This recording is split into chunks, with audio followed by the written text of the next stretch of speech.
It was funny. Ben had spent years online needling and prodding, playing devil's advocate on esoteric philosophy threads, baiting conspiracy theorists on fringe forums, relishing in the smug certainty of his own intelligence.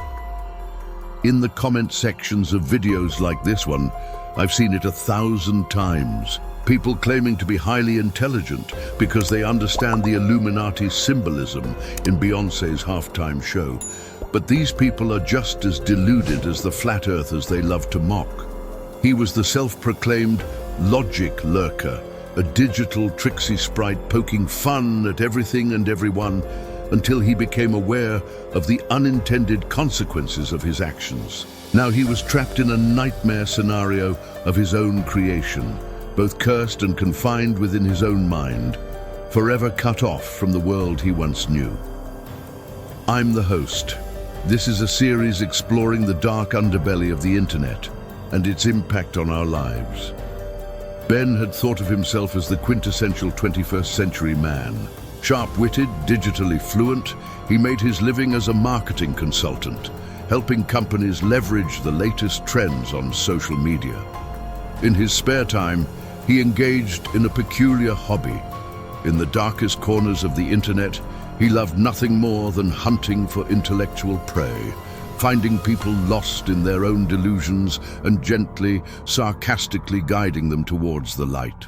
Of course, most people just saw his posts as irritating, annoying, and just plain rude, but Ben thrived on it. It gave him a perverse sense of purpose. Then he discovered an obscure forum called Esoteric Governance. The members discussed a wide range of New Age conspiracy theories, most of which Ben considered utterly ridiculous. But there was a certain manic energy to the community that intrigued him. These weren't your typical tinfoil hat types. Their posts were erudite, their arguments intricate and passionate.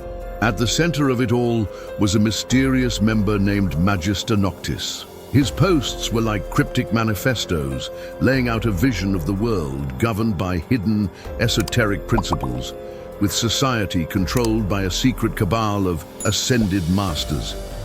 Ben chuckled. What a bunch of space cadets! But he couldn't resist the urge to poke a few holes in their theories. And so began a peculiar battle of wits between Ben and MagisterNoctis. Every time MagisterNoctis laid out a grandiose theory of hidden power and meaning, Ben would swoop in with a sarcastic quip, highlighting the absurdity of the argument. At first, MagisterNoctis was unfazed, continuing to expound his theories with serene confidence. But as Ben's jabs became more frequent and vicious, MagisterNoctis grew increasingly irritated, his prose becoming angrier, more vitriolic. And that's when things started to change. Ben began experiencing strange and unsettling events. At first, they were small things, inexplicable glitches in his smart home technology, cryptic messages in his hacked email account. Then things escalated. Important files went missing, emails disappeared and reappeared days later. Then he received a package in the mail containing only a dead moth and a note implying that his digital echo was now theirs. Terrified, he tried to confront his tormentors on the dark web, but the forum had vanished. As the months passed, the attacks intensified, manifesting in subtle but terrifying ways. He saw strange symbols that seemed to follow him around town. His apartment door was found unlocked. Whispers followed him. Static clung to his phone lines. He became convinced that MagisterNoctis and his acolytes were infiltrating his life, turning his reality into a twisted reflection of their own. He eventually retreated to a remote cabin, hoping to escape the nightmare. But one day, he spotted a dead moth on his window, and with it, the grim confirmation that he was still not safe.